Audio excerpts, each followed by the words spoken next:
আসসালামু আলাইকুম ভিউয়ার্স। তো দেখুন, আমার ছোট্ট বিড়ালটি সে একটি ইঁদুর ধরেছে।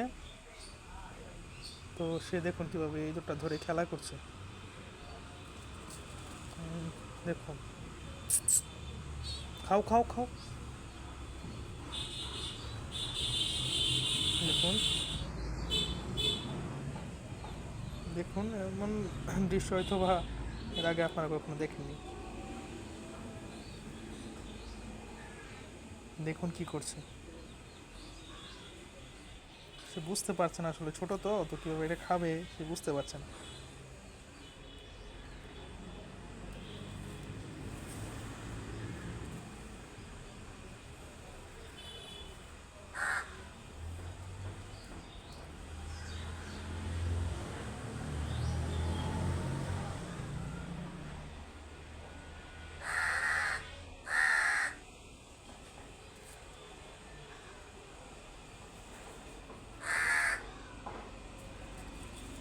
দেখুন সে কি করছে, আসলে আমি এই প্রথম এমন দেখলাম।